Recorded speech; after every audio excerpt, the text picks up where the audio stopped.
오늘 우리 주실 하나님의 말씀은 로마서 12장 9절에서부터 21절의 말씀입니다. 로마서 12장 9절에서부터 21절까지입니다. 봉독은 9절에서부터 13절까지만 하도록 하겠습니다. 우리 한 목소리 함께 합독하겠습니다. 사랑에는 거짓이 없나니 악을 미워하고 선에 속하라. 형제를 사랑하여 서로 우애하고 존경하기를 서로 먼저 하며 부지런하여 게으르지 말고 열심을 품고 주를 섬기라. 소망 중에 즐거워하며 환난 중에 참으며 기도에 항상 힘쓰며 성도들의 쓸 것을 공급하며 손 대접하기를 힘쓰라. 아멘. 오늘 로마서 12장 9절에서부터 21절의 말씀을 중심으로 해서 사랑의 공동체는 승리합니다 라는 제목으로 말씀을 나누도록 하겠습니다. 우리 옆에 있는 분하고 인사할까요? 성령으로 충만합시다. 네, 앞뒤에 계신 분하고 인사하겠습니다. 예수님 안에서 좋은 일이 일어납니다. 네, 한 번 더 부탁을 하겠습니다. 인사하실 때 사랑하며 삽시다. 할렐루야. 우리의 공동체는 주님 안에서 사랑을 받은 공동체이기에 사랑하며 사랑을 나누며 나가는 삶인 줄 믿습니다. 오늘 주일 오전 예배의 말씀을 통해서 하나님의 은혜를 받으시길 소망합니다. 하나님의 말씀을 통해 승리하며 나가는 귀한 시간이 되시기를 주님의 이름으로 축원합니다. 로마서는 크게 두 부분으로 나눌 수가 있습니다. 로마서는 하나는 어떻게 믿어야 하는가, 무엇을 믿어야 하는가, 1절부터 11절까지 교리적인 부분이 앞부분입니다. 그리고 12장부터 16장까지는 윤리적인 부분입니다. 어떻게 살아야 하는가가 나열되어 있습니다. 바울은 항상 교리적인 믿음에 대한 부분, 무엇을 믿느냐, 이 문제를 먼저 이야기를 하고 그 믿음을 가지고 어떻게 살아야 되는가라는 것을 언급을 합니다. 먼저 중요한 것은 바로 믿음입니다. 믿음으로 우리는 살아가셔야 될 줄 믿습니다. 사도 바울은 1절부터 8절에서 성도의 삶을 예배의 삶 그리고 변화의 삶이라고 이야기를 합니다. 성도의 삶은 예배자의 삶이요 또한 변화되어 나가는 변화된 삶을 살으라라고 말씀을 하고 있습니다. 그러면 본문에 로마서 12장 1절과 2절의 말씀 한번 보도록 하겠습니다. 함께 봉독하겠습니다. 그러므로 형제들아 내가 하나님의 모든 자비하심으로 너희를 권하노니 너희 몸을 하나님이 기뻐하시는 거룩한 산 제물로 드리라. 이는 너희가 드릴 영적 예배니라. 너희는 이 세대를 본받지 말고 오직 마음을 새롭게 함으로 변화를 받아 하나님의 선하시고 기뻐하시고 온전하신 뜻이 무엇인지 분별하도록 하라. 아멘. 1절의 말씀을 다시 한번 띄워주시면요, 여기에 중간에 보면 너희를 권하노니 너희 몸을 하나님이 기뻐하시는 거룩한 산 제물로 드리라라고 말씀하고 있습니다. 그러면서 너희가 드릴 영적 예배니라. 우리는 영적인 예배를 하나님께 올려드려야 될 줄 믿습니다. 우리가 영적으로 깨어서 하나님을 바라보고 하나님을 의지하며 하나님께 나아가는 삶을 살으라라고 사도 바울은 이야기를 하고 있습니다. 그 다음에 2절의 말씀에 보면 너희는 이 세대를 본받지 말고 오직 마음을 새롭게 그 다음에 변화를 받아 마음을 새롭게 하고 또한 말씀을 통해 변화를 받고 그 다음에 하나님의 선하시고 기뻐하시고 온전하신 뜻이, 여기 보면 선하시고 기뻐하시고 온전하신을 생략한다면 하나님의 뜻입니다. 하나님의 뜻인데 어떠한 뜻이냐? 선하신 뜻, 기뻐하시고 온전하신 뜻이 무엇인지 분별하도록 하라. 하나님의 뜻이 무엇인지 분별하며 나가는 삶을 살으라고 말씀하고 있습니다. 영적인 분별력이 있어야 됩니다. 우리는 변화를 받아 성령을 통해서 영적인 것을 통해서 영적인 분별력을 있는 그런 삶을 살아가셔야 된다라고 말씀을 하고 있습니다. 그래서 1절과 2절을 통해서 사도 바울은 성도는 예배의 삶을 살아야 된다, 영적 예배의 삶을 살아야 된다, 그리고 변화된 삶을 살아야 된다라고 말씀을 하고 있다라는 것입니다. 바로 여러분의 삶이 되시기를 주님의 이름으로 축원합니다. 성도는 예배자입니다. 성도는 변화를 받는, 또한 변화받는 사람이라는 겁니다. 우리의 삶 가운데 적용을 하셔야 되는 겁니다. 첫 번째 삶의 자리는 성도가 한 몸을 이루는 교회 공동체입니다. 삶의 자리 두 가지를 이제 나눌 텐데, 첫 번째는 성도가 한 몸을 이루어 나가는 교회 공동체. 어디입니까? 우리 중앙교회 공동체입니다. 할렐루야.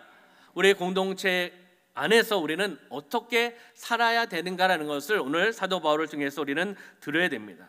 사도 바울은 성도는 각자 다양한 은사, 다양한 모습으로 살아가고 있다. 그렇기 때문에 다양한 은사를 통해서 섬겨야 된다. 그리고 서로 지체가 된다. 하나가 되어야 된다라고 3절부터 8절까지 말하고 있습니다. 오늘 본문은 두 개의 관계성을 가지고 있습니다. 첫 번째는 신앙 공동체 내의 관계성입니다. 우리 중앙교회 공동체, 우리 믿음의 공동체 안의 관계성입니다. 하나는 우리와 믿는 자와 믿지 않는 자, 우리가 믿음의 신앙을 생활을 감당하며 나갈 때 믿지 않는 자가 우리를 박해합니다. 그리고 핍박을 합니다. 믿는 자와 믿지 않는 사람과의 사이에서의 관계성, 두 가지를 여기서 언급을 하고 있습니다. 그러면서 두 개의 관계성 전체를 지배하는 그러한 기본은, 요소는 사랑입니다. 믿는 공동체 안에는 사랑이 있어야 됩니다. 할렐루야. 우리 공동체 가운데 사랑이 있어야 될 줄 믿습니다. 그리고 믿는 공동체와 믿지 않는 공동체 사이에도 사랑으로 나가야 됩니다. 사랑으로 품으셔야 됩니다. 할렐루야. 누가요? 우리가. 예수를 믿는 우리가 어떠한 우리에게 핍박을 하고 박해를 하더라도 하나님의 사랑을 가지고 그들을 품으며 나가는 삶을 살아가야 됩니다. 누구처럼요? 예수님처럼. 예수님처럼 하기가 쉬우십니까? 어려우십니까? 네, 쉽다고 하면 또 거짓말일 거고, 네, 어렵습니다. 그렇기 때문에 우리는 성령님을 인정하고 환영하고 모셔드리고 의지하며 나가셔야 됩니다. 성령의 충만을 받으셔야 됩니다. 성령의 충만을 통해 성령께서 주신 마음을 통하여 우리가 그분들을 섬길 수 있다는 겁니다. 사랑으로 섬길 수 있다는 겁니다. 나에게 핍박을 하고 나에게 박해를 하더라도 섬길 수 있는 것은 성령의 능력을 통해서 섬길 수 있는 줄 믿습니다. 사도 바울은 구원받은 성도가 어떻게 사랑과 화목의 삶을 살아가야 되는가, 그리고 원수까지 어떻게 용서하며 살아가야 되는가라는 것을 말씀을 하고 있습니다. 그러면 9절부터 13절까지는 사랑으로 해야 할 것들에 대한 부분, 그리고 14절부터 17절까지는 화목을 위해 해야 할 것들, 그리고 18절부터 21절까지는 원수까지 품어야 하는 성도에 대한 부분들을 언급을 하고 있습니다. 그럼 오늘 본문의 말씀을 한 구절씩 찾으면서 은혜를 나누도록 하겠습니다. 우리 9절의 말씀 보겠습니다. 시작. 사랑에는 거짓이 없나니 악을 미워하고 선에 속하라. 아멘. 사랑에는 무엇이 없다고요? 거짓이 없다. 사랑에는 거짓이 없다. 사랑은 진실해야 된다는 겁니다. 또한 사랑은 성실해야 된다는 겁니다. 사랑은 위선이 없어야 된다는 거죠. 우리가 진정성 있는 사랑을 나누시기를 소망합니다. 위선 없이 진실된 마음, 성실한 마음을 가지고 함께 교제하고 교통하며 나가는 겁니다. 예수님께, 하나님께 나아갈 때도 진정한 사랑을 가지고 고백하고, 우리 믿음의 공동체, 지금 여기서부터는 믿음의 공동체 안에 살아가는 것을 사도 바울이 이야기를 하고 있는 겁니다. 우리 믿음의 공동체 안에 우리가 사랑이 있어야 됩니다. 사랑이 있어야 되는데 사랑에는 거짓이 없나니, 거짓 없는 사랑을 가지고 나아가라고 공동체에게 말씀하고 있습니다. 꾸밈 없이 진실되게 진정성 있는 사랑을 가지고 나가는 우리 공동체가 되시기를 주님의 이름으로 축원합니다. 아멘. 우리 좌우에 계신 분 한번 바라보시겠습니까? 우리 성도님들, 네, 뭐라고 말씀하시겠습니까? 네, 사랑합니다. 한번 해보시기 바랍니다. 한번 마음에 있는 진정성 있는 마음을 가지고 예수님의 이름으로 사랑하고 축복합니다. 한번 옆에 있는 분, 앞뒤에 계신 분하고 인사해 볼까요? 예수님의 이름으로 사랑하고 축복합니다. 네, 마음에 있는 것을 하셨죠? 진정성 있게 하셨죠? 이게 중요한 것이 아닙니다. 이게 중요한 것이 아니에요. 중요한 것은 마음에 있는 겁니다. 마음에 있는 걸 가지고 표현하는 겁니다. 할렐루야. 아멘. 할렐루야. 네, 깜짝 놀랐습니다.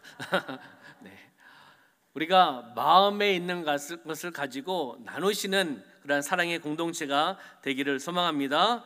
그 다음에 악을 미워하고 선에 속하라라고 말씀하고 있습니다. 악을 미워하고 선에 속하라. 선에 속하라는 것은 바로 선한 것에 연합하라는 겁니다. 누가요? 믿음의 공동체가 악을 쫓아가는 것이 아니라 선을 쫓아나가고 선을 쫓아나가면서 선한 것에 연합하라라고 우리에게 말씀해주고 있는 것입니다. 진정한 사랑은 거짓이 없습니다. 우리 공동체 개인의 표현하는 그 사랑, 진정성 있는 사랑을 우리 성도님들이 가지고 나아가시는 줄 믿습니다. 아멘. 우리 10절과 11절 말씀 볼까요? 10절과 11절 시작. 형제를 사랑하여 서로 우애하고 존경하기를 서로 먼저 하며, 그 다음에 11절 부지런하여 게으르지 말고 열심을 품고 주를 섬기라. 아멘. 형제를 어떻게 해요? 사랑하라. 형제를 사랑하라고 말씀하고 있습니다. 그리고 서로 우애하고 존경하기를 서로 먼저 하라. 존경하라는 겁니다. 인정하라는 거죠. 상대방을 인정하고 내가 낮아짐을 통해서, 예수님께서 이 땅에 오셔서 낮아짐을 통해서 오셨지 않습니까? 내려놓으심을 통해서 오셨습니다. 침묵하기 위해서 오셨습니다. 왜요? 사랑을 나누기 위해서, 하나님의 뜻을 이루어나가기 위해서, 하나님께 영광을 올려드리기 위해서 그분은 이 땅에 오셨습니다. 그렇듯이 우리가 예수님을 본받아 이 시대 예수님의 제자로서 항상 서로 존경하고 서로 우애하고 서로 사랑을 나누며 나가는 삶이 되셔야 될 줄 믿습니다. 그 다음 말씀 보니까 부지런하여 게으르지 말고 열심을 품고 주를 섬기라라고 말씀하고 있습니다. 부지런하라는 겁니다. 하나님의 사명을 감당하며 나가는 믿음의 공동체는 게을러서는 안 됩니다. 할렐루야. 부지런해야 됩니다. 근면해야 된다는 거죠. 하나님의 영광을 위하여 성실하게, 탁월하게, 즐겁게, 아멘 아멘, 그냥 선포만 해서는 안 됩니다. 믿음을 가지고 그것을 바라보면서 내가 몸부림치며 나가는 삶이 되어야 된다는 것입니다. 할렐루야. 여기에 보면은 형제를 사랑하여라고 표현하고 있습니다. 형제를 사랑하여. 한번 PPT 한번 띄워주시겠습니까? 이 사진 한번 보신 적이 있나요? 네, 사진을 한번 보신 적이 있나 모르겠습니다. 제가 보기에는 왼쪽에 있는 사진, 우리 성도님 보기에는 오른쪽인가요? 하나의 인큐베이터 안에 함께 두 아이가 있습니다. 신생아입니다. 한 아이의 팔은 다른 한 아이를 감싸고 있는 모습을 우리가 볼 수가 있습니다. 생명을 구하는 포옹이란 제목의 사진이기도 합니다. 이 사진이, 이 실화가 전 세계인을 감동을 시켰습니다. 1995년 10월 17일 미국 매사추세츠 메모리얼 병원에서 여기 카이리와 브리엘이 쌍둥이가 태어났습니다. 두 아이는 예정일보다 12주 정도 일찍 태어났다고 합니다. 그러면 한 3달 정도 되지 않겠습니까? 빨리 태어났습니다. 태어날 때 1kg 밖에 안 되는 조산아였다고 이야기를 합니다. 쌍둥이 한 아이는 브니엘이 심장에 큰 결함을 안고 태어났기 때문에 의사들은 브니엘은 죽을 거다 이렇게 이야기를 합니다. 곧 죽게 될 거다. 이 아이들은 각자의 인큐베이터로 옮겨서 삶을 살아갑니다. 카이리는 회복이 잘 되어서 자라고 있는데 한 아이, 의사 선생님들이 걱정했던 브리엘은 그렇지 못하였습니다. 점점 나빠져서 죽기 직전의 상태가 되었습니다. 의사들은 손쓸 수 없는 상황이 되어버렸습니다. 이때 안타깝게 여겼던 19년 차 경력의 간호사가 유럽에서 과거에 실시했었던 미수가 치료법이 생각이 나서 의사 선생님에게 말씀을 드렸습니다.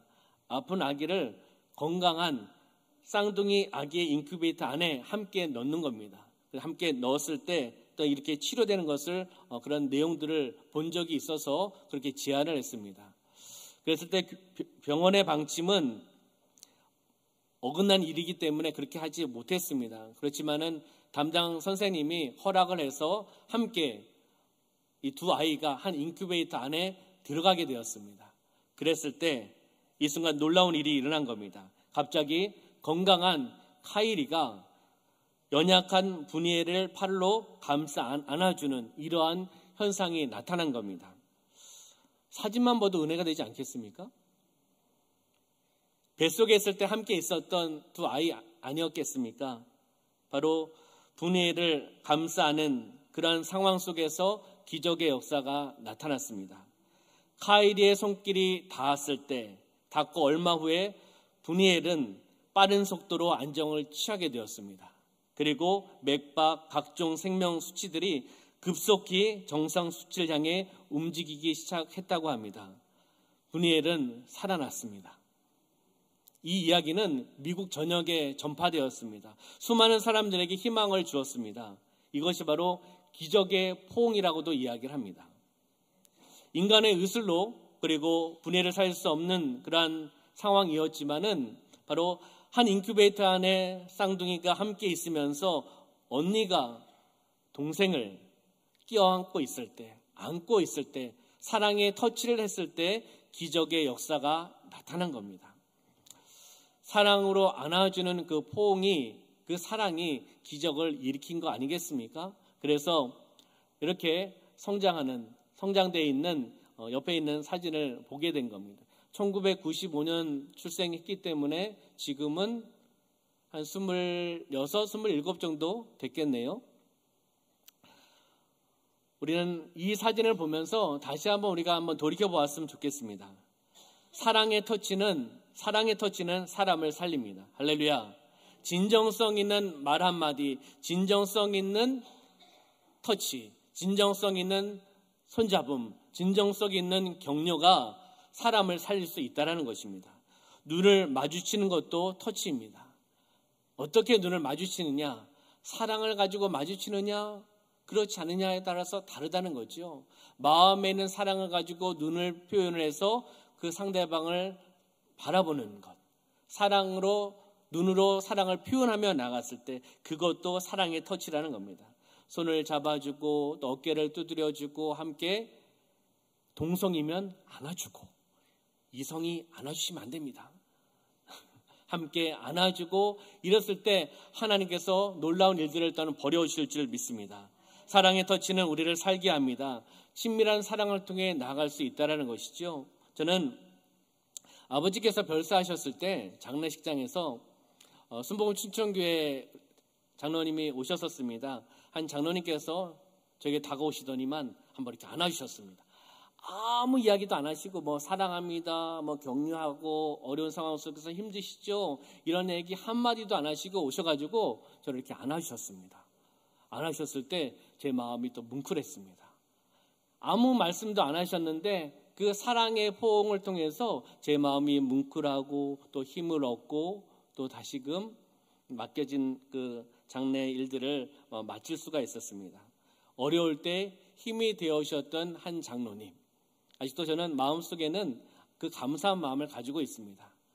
그렇듯이 우리의 삶 가운데, 우리 믿음의 공동체 가운데 함께 어려울 때 손을 붙잡아 주시고 진정성 있는 손잡음입니다. 진정성 있는 포옹, 진정성 있는 사랑으로 이렇게 쳐다봐 주시는 것, 이런 것을 통해서 우리의 마음이 하나님을 통해서 녹아질 줄 믿습니다. 그리고 기적의 역사가 나타날 줄 믿습니다. 이러한 것을 통해서 우리의 삶 가운데 적용하며 나가는 삶이 되시기를 주님의 이름으로 축원합니다. 형제를 사랑하고 서로 우애하라라고 말씀하고 있습니다.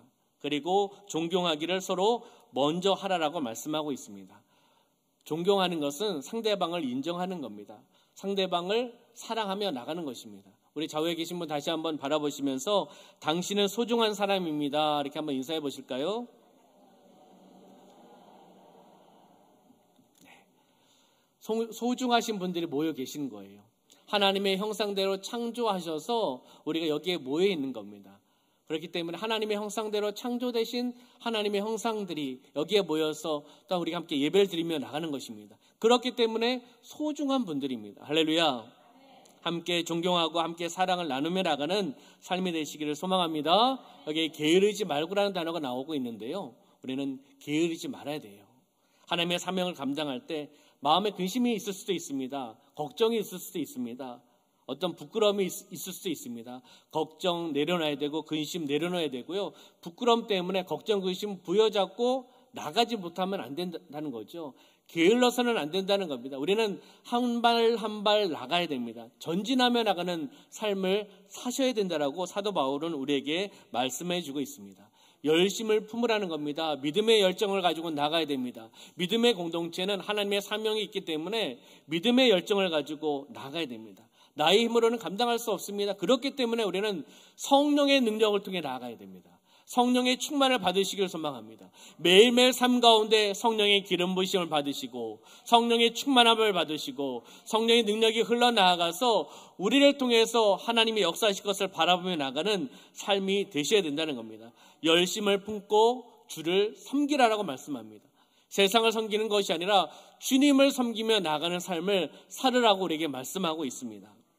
그러면 12절과 13절의 말씀 볼까요? 12절 13절 시작. 소망 중에 즐거워하며 환난 중에 참으며 기도에 항상 힘쓰며 성도들의 쓸 것을 공급하여 손대접하기를 힘쓰라. 아멘. 앞에 말씀 띄워주시면요,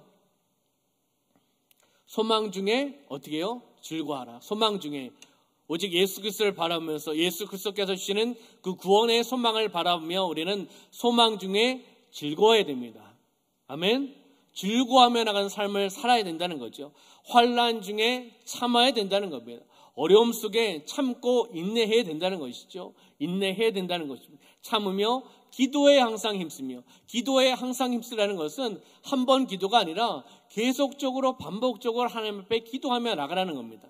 그 다음에 성도들의 쓸 것을 공급하며, 성도들의 쓸 것, 필요한 부분이 있습니다. 어려운 성도들도 있습니다. 힘든 성도가 있습니다.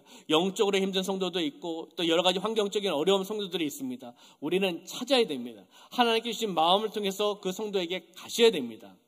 가서 손을 내미셔야 됩니다. 사랑의 손을 내미셔야 된다는 거죠. 그리고 필요한 것을 공급해 주셔야 되고 함께 기도하면서 나가셔야 된다는 겁니다. 성도들의 쓸 것을 공급하며 손 대접하기를 힘쓰라라고 말씀하고 있습니다. 일반적으로 사람들은 주는 것보다 받는 것에 익숙합니다. 안 그런가요? 저만 그런가 보네. 또 1부 때도 아무런 대답을 안 하시는 거 보니까 2부 때도 동일한 그런 반응을 하시는 것 같은데, 주는 것보다 보통 많은 사람들이 받는 것에 익숙합니다. 기쁨은 나누면 배가 되고 슬픔은 나누면 반이 된다는 이야기가 있습니다. 저는 담임 목사로서 우리 성도님들이 많이 또 기도해 주시고 또 사랑을 나눠 주시고 또 여러 가지 또 선물도 이렇게 주십니다. 그렇다고 제가 그걸 다 받아서 다 먹지는 않습니다. 저는 그렇게 욕심이 있는 목사가 되기는 싫습니다. 사랑을 주시면 받아야 되죠. 기도를 받아야 되죠. 당연히 믿음의 기도를 하시니까 받아야 됩니다. 또 선물을 주시면 선물 가져오지 마십시오, 이렇게 할 수는 없지 않습니까? 선물을 주시면 또 감동이 되시니까 저에게 주시는 것 아니겠습니까? 그러면 저는 될 수 있는 대로 나누려고 노력을 합니다. 반응이 없으시네. 과일을 주시면 윗집, 아랫집, 옆집 될 수 있는 대로 나누려고 합니다. 왜요? 사랑을 받았기 때문에 그 사랑을 흘러내보내야 됩니다. 내가 갖고 있어서는 안 된다는 거죠. 사랑을 당연히 받아야죠. 제가 또 먹는 것도 있죠. 성도들이 가져오셨기 때문에 기도하고 축복하고 먹고 또 함께 옆집에 나눠주시면 옆집 모교회 집사님께서 또 사랑의 메시지를 전해서 또 함께 나눕니다. 윗집, 아랫집 함께 나눕니다. 또 제가 받으면 교직원들하고도 함께 나눕니다. 이것이 사랑을 받은 자로서 함께 나누어야 될 부분 아니겠습니까? 사랑을 받으면 사랑을 흘러내려보내야 됩니다. 할렐루야. 우리는 욕심을 갖고 있는 것이 아니라 사랑을 받은 자로서, 복음을 받은 자로서, 사랑에 빚진 자로서 그것을 함께 나누며 나가는 삶을 살아가셔야 된다는 것입니다. 왜요? 믿음의 젊은 선교사님들이 왜 이 땅에 오셨습니까? 이 한반도의 척박한 땅에 오셨습니까? 사랑에 빚진 자기 때문에, 복음에 빚진 자이기 때문에 성령께서 역사하셔서 알지 못하는 땅으로 오셔서 복음을 전하고 성경을 전하며 순교하시면서 이 땅에 복음이 뿌려졌습니다. 사랑이 뿌려졌다는 겁니다. 순교의 피가 뿌려졌다는 것입니다. 그것을 통해서 우리는 받은 겁니다. 할렐루야. 그렇기 때문에 사랑을 받으면 사랑을 나눠주시길 소망합니다. 아멘. 기도를 받으면 기도를 함께 나눠주시길 소망합니다. 그러한 공동체가 사랑의 공동체인 줄 믿습니다. 아멘. 바로 마더 테레사 효과, 슈바이처 효과라는 그러한 단어가 있습니다. 1998년에 하버드 대학교 의과대학에서 어떤 실험을 했습니다. 시행한 결과 테레사 수녀처럼 남을 위한 봉사 활동을 하거나 선한 일을 하는 것을 옆에서 이렇게 보았을 때, 그렇지만 또 선한 일을 하는 사람이 더 많은 것을 느낄 겁니다. 선한 일을 하거나 선한 봉사를 하거나 선한 일을 보기만 해도 인체의 면역 기능이 크게 향상되는 결과를 돌출을 했습니다. 그래서 남을 도우면 느끼게 되는 최고조에 이르는 기분, 헬퍼스 하이가 증가된다는 것입니다.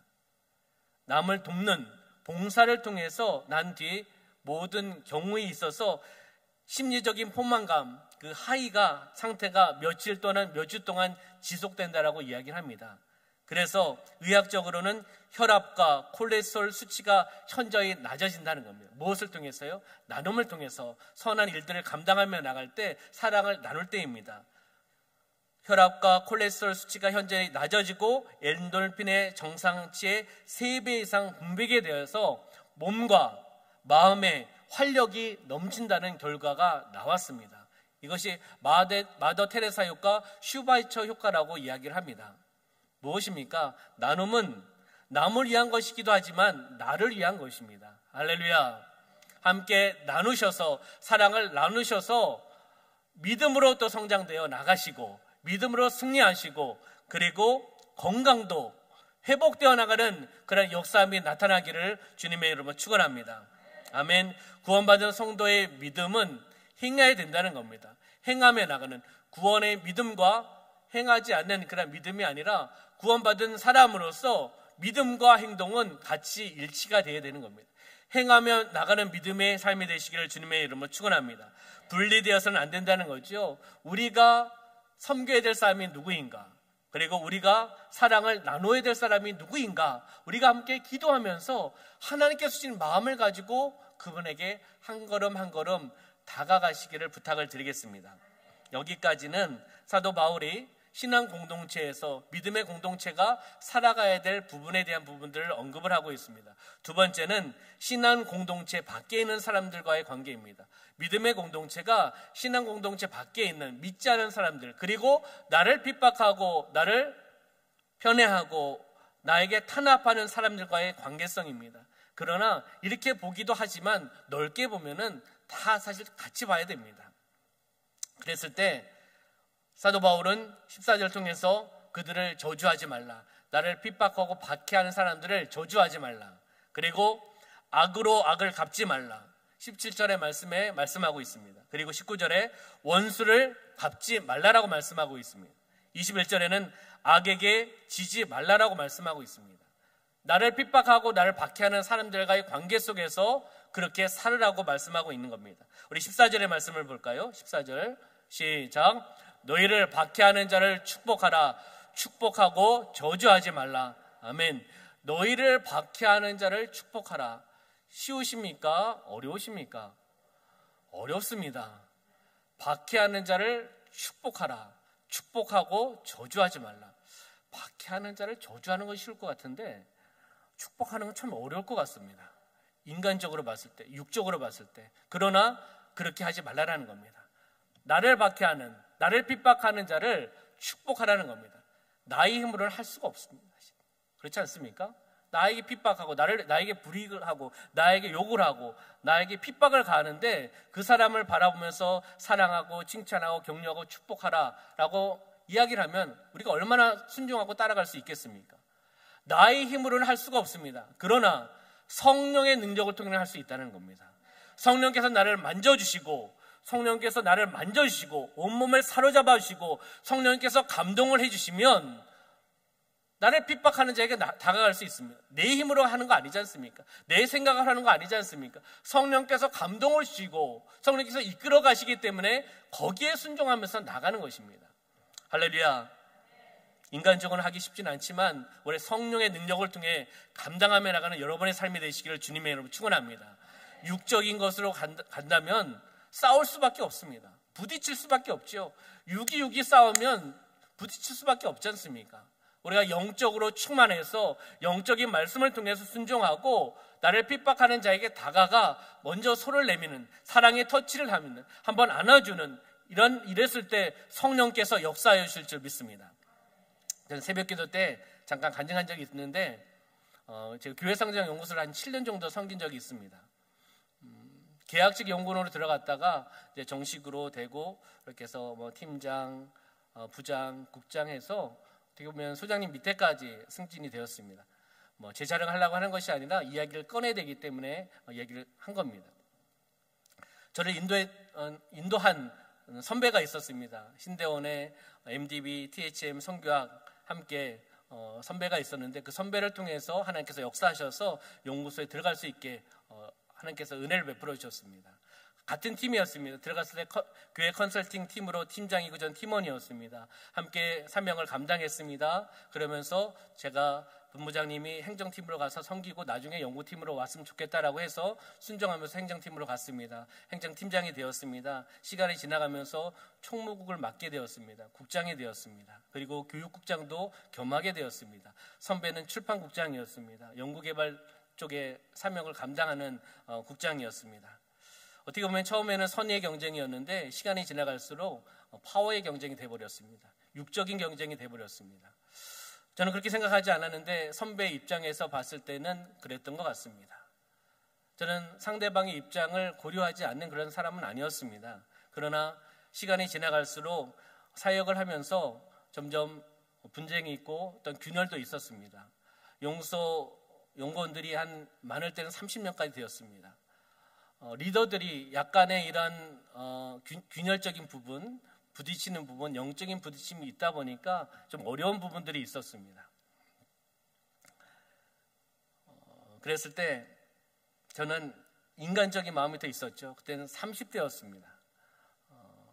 젊은 또 혈기도 있었고 내가 잘못하지 않았는데 선배에 대한 부분들 저는 또 최선을 다한다고 했는데 그런데 나에게 왜 이렇게 이야기를 하고 소장님께 이렇게 보고를 해서 나에게 이렇게 불이익을 주는 거지? 이런 생각을 해보게 된 겁니다. 그러면서 제가 목사 안수를 먼저 받았고 선배가 나중에 목사 안수를 받게 됐습니다. 목사 안수를 먼저 받고 나중 받은 문제가 아니라 제 인간적인 마음을 제가 이야기를 하는 겁니다. 제가 보기에는 제가 보는 겁니다. 제 육적인 마음을 이야기를 하는 겁니다. 제가 봤을 때는 그 선배는 목사 같지 않았습니다. 그렇기 때문에 제가 사임할 때까지 그 선배를 목사로 부르지 않고 목사님이라고 부르지 않고 그냥 국장님으로 불렀습니다. 저 나쁜 사람이죠. 되게 나쁘죠. 저 이런 사람이었습니다. 부를 수가 없더라고요. 제 육적인 마음에는 전혀 부를 수가 없었습니다. 나는 그렇게 하지 않았는데 나에게 이렇게 참 좀 심하다 이런 마음, 육적인 마음이 점점 들었습니다. 그래서 사임할 때까지 제가 먼저 사임을 했는데 그때까지 저는 이 목사님 이렇게 부르지 않고 이 국장님으로 불렀습니다. 그냥 직책만 부르고 나왔습니다. 마음에 열리지 않았기 때문에. 그러나 순복음 신천교회에서 담임 목사님, 이수영 목사님이 오시면서 교육자들에게 제자훈련을 시키셨습니다. 담임 목사님과 교육자들과 한 15명 정도, 말씀은 20명 정도 됐지만 목사님과 함께 제자훈련을 매일 했습니다. 우리가 조회를 하시고 제자훈련을 함께 나누면서 질문하고 답을 하고 또 이렇게 풀어가시면서 제자훈련을 시키셨습니다. 왜요? 나중에 성도들과 교육자들이 그 책을 가지고 해야 되기 때문에 목사님께서 먼저 훈련을 시키신 겁니다. 근데 그 질문에 있어서 용서 이런 챕터들이 있었는데 그 질문에 있어서 요 질문은 안 하셨으면 좋겠다. 뭐 원수를 사랑하라, 용서하라 이런 질문에 대한 질문이 있었습니다. 많은 질문 중에 요거는 뛰어넘기를 원했습니다. 제가 봤을 때 걸리는 게 있잖아요, 제가. 근데 하나님께서는 목사님을 통해서 그 질문에 대한 것을 나누게 하셨습니다. 그리고 그것에 대해서 지금 나누기가 어려우면 우리가 한 주 동안 기도하면서 내가 다가가야 될 사람, 내가 용서하지 못한 사람, 내가 또 잘못한 것이 있으면 그 사람에게 다가가서 이야기를 나누고 해결하라는 겁니다. 그 문제를 해결하라는 겁니다. 본인이 잘못했든 상대방이 잘못했든 간에 잘못된 것이 있으면, 불편한 관계가 있으면 해결하라라고 말씀하셨습니다. 하나님께서 담임 목사님을 통해서 부교육자에게 말씀하신 것으로 저는 들었습니다. 그래서 순종했습니다. 전화하기 쉽지 않았습니다. 왜냐하면 사임하고 수년이 지났습니다. 사실 오랜 시간이 지난 상황이었습니다. 그런데 제 마음에는 그게 아직도 풀리지가 않은 것이 있었습니다. 인간적인 마음이죠. 어떻게 보면 쓴뿌릴 수도 있고 육적인 그 마음이 아직도 가지고 있었던 것입니다. 지금은 풀렸지만. 그래서 전화하기가 쉽지 않았습니다. 전화를 했는데 번호가 바뀌었습니다. 연구소로 전화했는데 안 계셨습니다. 그래서 전화번호를 알려달라고 하니까 안 알려줬습니다. 그래서 몇 번을 제가 하고 그 다음에 연락을 서로 주고받았습니다. 그러면서 과거에 있었던 이야기를 꺼낼 수밖에 없지 않습니까? 불편한 관계에 대한 부분은 너무 심하게 꺼낼 수는 없겠지만은 그때 이렇게 해서 내가 목사님이라고 그랬습니다. 목사님에 대해서 제가 또 오해한 부분도 있었던 것 같고, 내가 또 후배인데 그에 대해서 우리 선배, 우리 목사님에 대해서 이해하지 못하는 부분들이 있었던 것 같습니다. 또 그런 부분 또한 이해해 주시고 용서해 주세요라고 이야기를 했습니다. 그랬을 때 선배 목사님이 이제 이야기를 합니다. 나도 그렇게 생각했던 것이 있었던 것 같다. 그러면서 서로 짧은 10여 분의 그 대화를 통해서 서로를 돌아보고 과거의 이야기였지만 함께 나누면서 그 문제를 해결한 적이 있습니다. 그러면서 다시 목사님과 성경 공부를 할 때, 제자 훈련할 때 이제 나누라는 겁니다. 그래서 그것을 나눴습니다. 그러니까 제 마음에 하나님께서 주신 평안함, 후련함, 쓴뿌리가 있었던 것이 해결되어 나가는 것을 보았습니다. 하나님께서는 사람을 통해서도 또 담임 목사님 통해서나 우리 또 성도님을 통해서 들려주시는 그 음성이 있는 줄 믿습니다. 할렐루야. 쓴뿌리가 해결되어야 됩니다. 아멘. 상처가 해결되어야 됩니다. 누가 잘못했든 내가 잘했든 간에 하나님께 주신 마음이 있으면 그 마음을 가지고 함께 나가는 겁니다. 할렐루야. 그랬을 때 하나님께서 우리의 마음 가운데 평안함을 주시고 우리 공동체에 평안함을 주십니다. 사실 이렇게 말씀을 드리는 것은 제 단점을 이야기하는 부분들도 있지만, 또 하나님께서 그렇게 마음을 허락해 주셨고 또 하나님께서 그렇게 승리케 하셨고 만져주셨던 그런 일들을 함께 나누고 싶어서 말씀을 드린 겁니다. 여러분의 삶 가운데 마음에 묶였던 것이 있으면 풀림의 역사가 나타나기를 소망합니다. 성령을 통해서 감동을 주시면 그 감동에 따라 우리가 함께 행하며 나가는 삶이 되시기를 주님의 이름으로 축원합니다. 갈라디아서 5장 16절 말씀 볼까요? 시작. 내가 이르노니 너희는 성령을 따라 행하라. 그리하면 육체의 욕심을 이루지 아니하리라. 아멘. 내가 이룬 너희는 무엇을요? 성령을 따라 행하라는 겁니다. 성령의 인도하심에 따라 순종해야 된다는 것이죠. 제가 담임 목사님께서 말씀하셨을 때 그것을 하나님의 말씀을 듣지 않고 인간적으로 말로 들었다면 순종하지 않았을 겁니다. 하나님께서 담임 목사님을 통해서 교육자 성경 공부를 통해서 저에게 말씀해 주시는구나, 그리고 그 문제를 해결해 주시는구나 라는 마음을 받았을 때 순종하며 나갈 수 있었다는 것이죠. 그렇듯이 육체의 욕심을 이루지 아니한다는 겁니다. 성령을 따라 행하며 나가는 여러분의 삶이 되시기를 주님의 이름으로 축원합니다. 본문 15절의 말씀 볼까요? 15절 시작. 즐거워하는 자들과 함께 즐거워하고 우는 자들과 함께 울라. 아멘. 즐거워하는 자들과 함께 즐거워하는 것은 쉽습니다. 왜요? 즐겁고 기쁨이 있는데 가서 같이 즐거워하면 되지 않습니까? 그러나 나를 핍박하는 사람, 여기는 지금 나를 핍박하고 나를 힘들게 만드는 사람과의 관계입니다. 그래서 그 사람이 즐거워하고, 말씀 계속 띄워놔 주시기 바랍니다. 즐거워했을 때 즐거워하는 것도 쉽지만 또 관계가 해결되지 않으면 가서 즐거워하기가 쉽지는 않을 겁니다.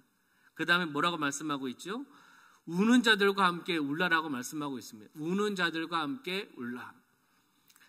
어려움을 당한 자, 나를 핍박한 자입니다. 나에게 힘들게 하는 자입니다. 그 사람이 어려움을 당했습니다. 성령께서 저희 마음을 만져주시면 그분에게 다가가야 됩니다. 힘들고 어려울 때 가서 손 한번 잡아드리고 함께 기도하고 함께 격려해 주셨을 때 문제가 풀려나갈 줄 믿습니다. 할렐루야. 16절부터 말씀 보도록 하겠습니다. 16절부터 18절까지 시작. 서로 마음을 같이하며 높은 데 마음을 두지 말고 도리어 낮은 데 처하며 스스로 지혜 있는 채 하지 말라. 아무에게도 악으로 갚지 말고 모든 사람 앞에서 선한 일을 도모하라. 할 수 있거든 너희로서는 모든 사람과 더불어 화목하라. 아멘. 서로 마음을 같이 하라는 겁니다. 불편한 사람 관계 속에서도 서로 마음을 같이 하는 그런 마음, 높은 데 마음을 두지 말고 도리어 낮은 데 낮아짐을 통해서 내려놓음을 통해서 그리고 침묵을 통해서 함께 나아갈 수 있어야 된다는 거죠.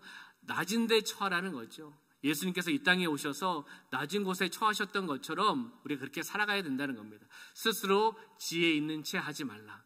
여기 채라고 표현하고 있는데 뭐뭐하는 채, 뭐뭐하는 척, 지혜 있는 척, 기도하는 척, 예배하는 척, 사랑하는 척은 떠나가야 될 줄 믿습니다. 우린 척이 아니라 진실된 마음으로 기도하고 사랑을 나누고 함께 격려하며 나가야 되지 않겠습니까? 아무에게도 악으로 갚지 말고 모든 사람 앞에서 선한 일을 도모하라. 아무에게도라는 것은 모든 사람에게도라는 뜻 아니겠습니까? 악으로 갚지 말고 17절입니다. 이렇게 빨리 말씀을 넘겨주시는지. 악으로 갚지 말고 모든 사람 앞에서 선한 일을 도모하라는 겁니다. 모든 사람 앞에서 선한 일을 함께 하라. 합력해 선을 이루어 나가라라고 우리에게 말씀해주고 있습니다. 18절 말씀, 할 수 있거든 너희로서는 모든 사람과 더불어 화목하라라고 말씀하고 있습니다. 화목해야 됩니다. 할렐루야. 우리의 공동체가 화목해야 되고 믿지 않는 사람과도 우리가 하나님의 사랑을 나눠줌을 통해서 화목한 관계가 되어야 될 줄 믿습니다. 아멘. 그 다음 말씀 한번 볼까요? 19절부터 21절까지 시작. 내 사랑하는 자들아 너희가 친히 원수를 갚지 말고 하나님의 진노하심에 맡기라. 기록되었을 때 원수 갚는 것이 내게 있으니 내가 갚으리라고 주께서 말씀하시니라. 내 원수가 줄이거든 먹이고 목마르거든 마시게 하라. 그리함으로 내가 숯불을 그 머리에 쌓아 놓으리라. 악에게 지지 말고 선으로 악을 이기라. 아멘. 그래서 말씀하고 있습니다. 내 사랑하는 자들아 너희가 친히 원수를 갚지 말고, 나를 핍박하는 사람에게 그 원수를 갚지 말라라는 겁니다. 하나님의 진노하심에 맡기라는 거죠. 하나님께서 심판하신다. 하나님께서 심판하시는 것에 대해서 우리가 왈가왈부할 수 있는 것이 아닙니다. 원수 갚는 것이 내게 있으니 내가 갚으리라라고 주께서 말씀하시고 계십니다. 그 심판은 하나님의 주권입니다. 하나님의 주권에 인간이 어떻게 도전할 수 있겠습니까? 심판은 내가 하는 것이기 때문에 너희가 심판하지 말라라는 겁니다. 원수까지라도요. 그 다음 말씀 볼까요? 내 원수가 줄이거든 먹이고 목마르거든 마시게 하라. 점점 어려워지고 있습니다. 그렇죠? 원수가 줄이거든 먹이고 목마르거든 마시게 하라. 쉽지 않습니다. 계속 되풀이되는 것은 나의 힘, 나의 경험, 나의 스펙 가지고는 원수를 사랑할 수가 없어요. 그렇기 때문에 성령을 통해 해야 됩니다. 성령의 충만을 받으셔야 됩니다. 성령의 감동을 받으셔야 된다는 겁니다. 우린 그렇게 기도해야 되지 않겠습니까? 성령님 임하여 주시옵소서. 나의 삶 가운데 머리부터 발끝까지 성령님 강하게 임하여 주시옵소서. 저희에게 터치하여 주셔서 인간적인 마음을 내려놓게 하여 주시고 하나님의 마음을 가지고 나아가게 하여 주시옵소서. 육적인 마음이 들면 영적으로 계속 부딪힐 수밖에 없지 않습니까? 하나님의 영으로 임하여 주시고 성령으로 임하여 주셔서 나의 힘으로는 감당할 수 없습니다. 나의 입술로 감당할 수 없습니다. 내가 가면 육적인 말을 할 수밖에 없습니다. 그렇기 때문에 성령께서 저희 입술을 주관하여 주시고 할 말을 알게 하여 주시고 깨닫게 하여 주시고 또한 나의 모든 것을 운행하여 주셔서 그 관계가 해결되어 나가게 하여 주시옵소서. 줄이고 힘들면 가서 함께 나눌 수 있는 심령이 되게 하여 주시옵소서. 이런 기도를 통해 우리가 나가야 되지 않겠습니까? 먹이고 목마르거든 마시게 하라. 어디서 많이 보던 말씀 아니겠습니까? 예수님께서 이 땅에 오셔서 우리에게 먹여주셨습니다. 말씀을 먹여주셨습니다. 가르치셨습니다. 가르치고 치료하고 전파하며 나가는 귀한 사명을 감당하셨습니다. 그리함으로 내가 숯불을 그 머리에 쌓아 놓으리라. 바로 하나님께서 은혜를 베풀어 주신다는 그런 의미입니다. 그 다음에 악에게 지지 말고 선으로 악을 이기라. 악에게 지지 말라는 겁니다. 선으로, 선한 행동으로, 선한 하나님의 말씀을 통해서 악을 이겨나가라고 우리에게 말씀해주고 있습니다. 할렐루야. 이기시기를 소망합니다. 성령께서 주시는 사랑의 마음을 통해 이겨나가는 삶이 되시기를 주님의 이름으로 축원합니다. 생명의 근원, 생명의 떡이신 예수님을 우리는 받아들였습니다. 믿는 자입니다. 세상 사람과는 구별된 자입니다. 거룩한 백성입니다. 거룩한 성도입니다. 그러면 세상 사람과는 좀 다르게 우리는 살아가야 되지 않겠습니까? 완벽한 사람은 있을 수 없지만 하나님의 말씀을 받은 자, 하나님의 사랑을 받은 자, 그리고 거룩한 백성으로 부르심을 받은 자는 조금 달라야 되지 않겠습니까? 바로 성령을 통해서 우리는 살아나가는 겁니다. 함께 영적으로 하나 되어 나가는 겁니다. 나의 힘으로 감당할 수 없기 때문에 성령님을 인정하고 환영하고 모셔드리고 의지하며 나가면서 성령의 충만을 허락하여 주시옵소서. 성령의 능력을 허락하여 주시옵소서. 성령의 능력이 흘러나가게 하여 주시옵소서 라고 선포하며 기도하며 사모함을 통해 나가는 것입니다. 언제요? 매일매일 삶 가운데. 한 번 은혜 받고 한 번 성령 충만 받았다고 그것이 계속 이어지고 있습니까? 아니지 않습니까? 그렇기 때문에 우리는 매일매일 성령님을 사모하셔야 됩니다. 성령의 충만을 받으셔야 됩니다. 성령을 통해 인도함을 받는 삶을 살아가셔야 될 줄 믿습니다. 우리 요한복음 6장 35절의 말씀 한번 보겠습니다. 요한복음 6장 35절 시작. 예수께서 이르시되 나는 생명의 떡이니 내게 오는 자는 결코 줄이지 아니할 터이요 나를 믿는 자는 영원히 목마르지 아니하리라. 아멘. 믿으시길 소망합니다. 믿으시길 소망합니다. 예수 그리스도를 전하셔야 된다는 겁니다. 예수 그리스도께 오는 분들은 바로 이런 은혜와 축복을 받는다는 것입니다. 그렇기 때문에 믿지 않은 사람과의 공동체 속에서도 개인과 관계 속에서도 우리가 낮아질 수밖에 없습니다. 낮아짐을 통해 내려놓음을 통해 침묵을 통해 나에게 핍박하고 박해하는 사람에게 다가갈 수밖에 없습니다. 왜? 우리는 은혜 받은 사람이기 때문에 사랑을 받은 사람이기 때문에 이것이 믿지 않은 사람과의 관계 속에서도 그렇게 적용해야 되지만 우리 믿는 사람과의 관계 속에서도 동일하게 적용하셔야 됩니다. 할렐루야. 우리는 사랑의 공동체인 줄 믿습니다. 사랑의 공동체는 반드시 승리하며 나갑니다. 예수님께서 승리하셨던 것처럼 우리의 공동체, 우리 중앙교회 공동체는 반드시 승리하며 나갑니다. 할렐루야. 승리하며 나가는 바로 여러분의 삶이 되시기를 주님의 이름으로 축원합니다. 예수님을 바라보고 성령의 도우심을 간구하며 나갔을 때 성령께서 우리 교회 가운데, 우리 중앙교회 가운데 폭발적인 성령의 역사함이, 부흥의 역사가, 쓴뿌리가 제거되어 나가고 아픔이 제거되어 나가는 놀라운 기적의 역사가 나타날 줄 믿습니다. 묵상과 적용 세 가지 질문을 드리도록 하겠습니다. 우리가 함께 믿음으로 한번 읽어보면서 적용하도록 하겠습니다. 함께 읽겠습니다. 시작. 말씀대로 사랑해야 합니다. 형제를 사랑하는 일이 쉽지만 않습니다. 그렇지만 그리스도 예수 안에 있는 사랑을 안다면 그 사랑은 아름답고 멋진 일이 될 것입니다. 손님까지라도 후하게 대해야 합니다.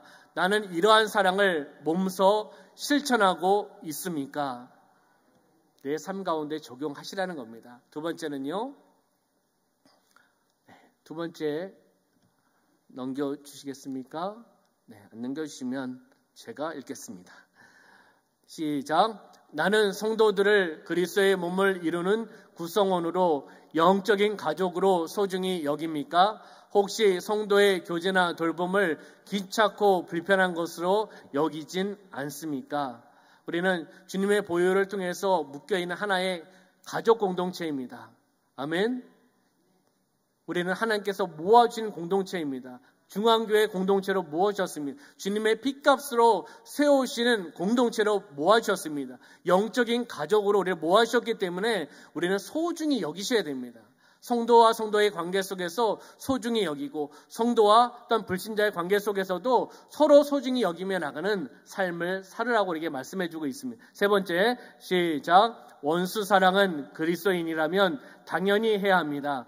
그러나 그것이 쉽지 않습니다. 그때 그리스도의 사랑 안에 있는 성도들의 자세를 바로 생각해야 할 것입니다. 그렇게 한다면 원수 사랑도 가능할 것입니다. 나는 원수를 사랑할 수 있는 마음이 있습니까? 질문을 했습니다. 그 질문에 답을 제가 요청하지는 않겠습니다. 우리가 세 가지 질문을 통해서 우리의 삶 가운데 적용하시고 다시 한번 이 말씀을 묵상하시면서 나에게 어떠한 마음을 주시는가, 또한 내가 어떻게 적용해야 되는가, 내가 어떻게 살아가야 되는가라는 것을 깨달으며 살아가시는 여러분의 삶이 되시기를 소망합니다. 기도하겠습니다. 참으로 좋으신 아버지 하나님, 우리의 삶 가운데 함께하여 주시고 하나님의 사랑을 받게 하여 주시고 복음을 듣게 하여 주시고 마음에 새기며 나가게 하여 주심을 감사합니다. 그렇지만 그 사랑을 가지고 나누지 못함을 주여 용서하여 주시옵소서. 진정성 있는 사랑을 고백을 했습니까? 진정성으로 사랑의 터치를 하였습니까? 다시 한번 돌이켜보면은 회개할 수밖에 없습니다. 우리가 하나님 앞에 더 가까이 나아가며 하나님을 사랑하고 주님의 보혈로 묶여있는 우리 중앙교회 공동체 한 분 한 분을 사랑하고 나를 핍박하고 나에게 고난을 주는 믿지 않는 다른 사람들 또한 사랑하며 나가는 그러한 마음을 허락하여 주시옵소서. 나의 힘으로는, 나의 경험으로는, 나의 지적으로는 나의 계산기를 두드리고 내가 계산해서는 도저히 원수까지, 도저히 나를 핍박하는 사람에게 다가갈 수 없습니다. 그렇기 때문에 성령님 인정합니다. 환영합니다. 모셔드리며 의지하며 나갑니다. 성령님 임하여 주시옵소서. 개인의 삶 가운데 임하여 주시옵소서. 우리 공동체의 삶 가운데 임하여 주시옵소서. 성령께서 이끄시는 대로 그 마음의 감동을 따라 우리가 순종하며 나가는 삶이 되어나갈 수 있도록 축복하여 주시옵소서. 사랑의 공동체는 반드시 승리할 수밖에 없습니다. 예수님께서 이 땅에 오셔서 침묵하시고 핍박당하시고 고난당하시고 내려놓으시고 그리고 낮아지심을 통해서 하나님의 사랑, 예수님의 사랑을 전하셨습니다. 나의 죄 때문에 그분은 십자가에 돌아가셨고 또한 하나님을 통해서 부활하셨습니다. 바로 이런 사건을 바라보며 우리가 다시 한번 돌이켜보며 우리 공동체를 위해 기도하고 우리 또한 공동체를 위해 사랑을 나누고 나를 핍박하는 믿지 않는 사람들을 보듬어가며 성령의 이끄시는 대로 우리가 순종하며 나가는 삶이 되어나갈 수 있도록 축복하여 주시옵소서. 내려놓게 하여 주시옵소서. 낮아지게 하여 주시옵소서. 침묵할 때는 침묵하며 나갈 수 있도록 역사하여 주시옵소서. 함께 하심을 감사드리며 예수님의 이름으로 축복하며 기도하옵나이다. 아멘.